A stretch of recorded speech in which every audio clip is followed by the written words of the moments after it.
What's going on, everybody? Hair here, and yes, I'm pumped up. I'm excited. We're finally here. AEW Double or Nothing 2022 in Las Vegas, the T-Mobile Center. This should be crazy. This should be fun. I'm looking forward to this. I want to say this is the biggest arena they've ever done. They're in big times now. They're in a pretty big stadium. So hats off to them. This is the spoiler show, the preview show. Let's get to it. One of the first matches you have is the Owen Hart Foundation Men's Tournament finale. I don't know why so they have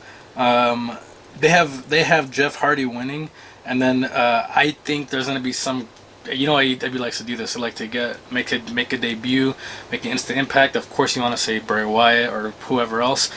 I think whoever enters in is going to win this tournament. I think they're gonna make a splash because it's gonna be in a big stadium, or the biggest building they've done. So they're gonna get a spotlight. Again, spoilers have Jeff Hardy. I'm going to say the entrant is whoever it is going to win, and you're gonna get a huge pop from this, pretty decent size arena that they're in, that stadium. So take that as you may. Next, you have the women's version of it. They have Dr. Britt Baker winning it. The mystery opponent, they have 40%. Dr. Britt Baker, they have 60%.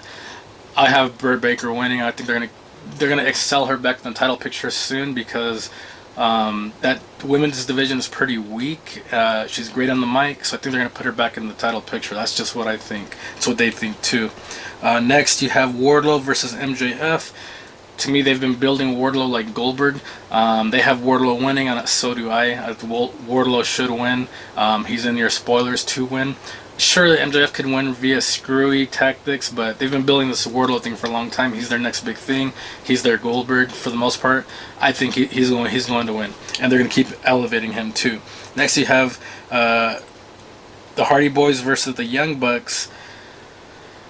Now, as far as that goes, it's been nice having this nostalgic feeling with the Hardy Boys, and everybody likes it. Jeff Hardy's been taking some gnarly bumps. Not a crazy fan of that. He's a little old to be doing that. But I think the nostalgicness will keep going with this. The Hardy Boys win, they're going to get a huge pop. Next, you have the AEW Tag Team Championship match between Jurassic Express, Absolute Ricky Starks, and Powerhouse Hobbs against Swerve Strickland and Keith Lee. This could be a fun match. A lot of characters involved. They have Jurassic Express winning, and I agree with that. Jurassic Express will continue being tag champs until they face probably winner of the Young Bucks and the Hardy Boys. And I think Hardy Boys will eventually get the tag titles. Next, you have a mixed tag team match. Scorpio Sky and Paige Van Zandt versus Sammy Guevara and Tay Conti. They've made Sammy and Tay villains as of late because everybody was booing them, so that was a smart thing to do. So they have Scorpio Sky and Van Zandt winning. Van Zandt will make her AEW debut in the ring. She signed with them, former UFC fighter. I think they continue. I think they give her the Ronda Rousey treatment like they do in WWE. I think she destroys Tay Conti. I think there's even spots that she suplexes Sammy Guevara, and they get their hands raised, and Van Zandt starts her AEW career. Next, you have Bryan Danielson, Jon Moxley, and Eddie Kingston. Eddie Kingston, Santana, and Ortiz versus Chris Jericho, Angelo Parker, Matt Maynard, Daniel Garcia, and Jake Hager. This could be a cluster F match. Again, they put all this together. Jericho's been doing some great promos with his sports entertainment thing and his Bon Jovi thing going on. It'll be fun doing the Jericho entrance, but spoilers have Danielson, Moxley, Kingston, Santana, and Ortiz winning, going over on Jericho's crew. Good guys beating bad guys. Moxley getting the Blackpool Combat Club getting a pop, and them winning, William Regal raising their hands, and everybody having a good time.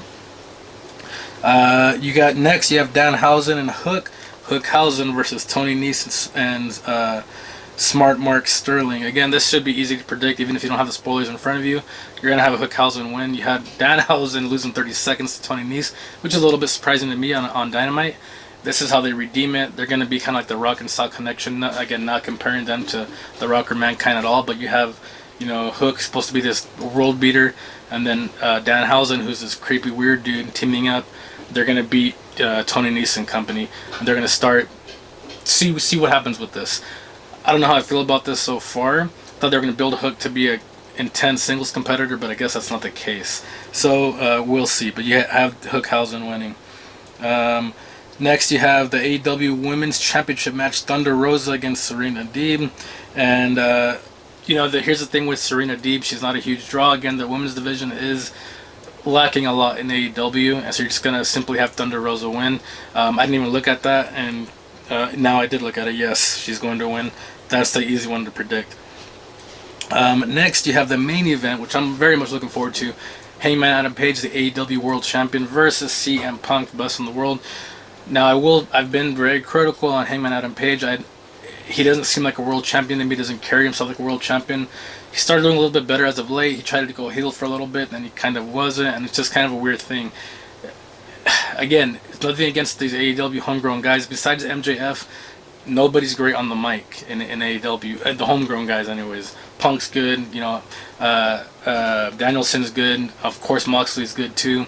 MJF is otherworldly. He's great on the mic. He's like another Miz. Eddie Kingston's great. I don't know if you want to call him homegrown talent because he's such a veteran. Eddie Kingston's a good guy on the mic, but other than that, like I said, I know they try to elevate their young talent, their homegrown talent, which I think is great to do. It's what WCW and TNA didn't do. Led to their downfall, in my opinion. So they try to do that with Hangman Adam Page. They already did it. They elevated him. He beat Adam Cole. He won the World Championship against Kenny Omega. But I think he hits a bump in the road this time. CM Punk is their biggest star. There's no reason not to put the belt on CM Punk, especially in Vegas, T-Mobile Arena. Huge pop. There's just no reason not to do it. CM Punk will be the champ. They think it too. Spoilers, CM Punk will be champion, and you'll have a legitimate champion as your champion for AEW. I think he'll be great on the mic. He could drop some pipe bombs. I think this would be perfect. This is why you signed CM Punk, one of the biggest, wrestling stars of all time, back in the day, and even they can elevate it to now. AEW reign hasn't been great, but they can build that. CM Punk beats Hangman Adam Page unless some screwy stuff happens, but I don't think you should do that, especially being at their biggest venue, which is the T-Mobile Arena. So take that as you may. I don't think it'd be a horrible idea to do that, to not give Punk the belt. Again, I'm not a huge fan of Page being the champ right now. Give him some time. They give him the belt already. Experiment. It's been okay. Hasn't been great. Give Punk the belt. He's a vet. He's been champion in at WrestleMania. He's been champ in huge organizations. Let it be. CM Punk wins the AEW title. Should be a fun night in the T-Mobile Arena in Vegas for AEW.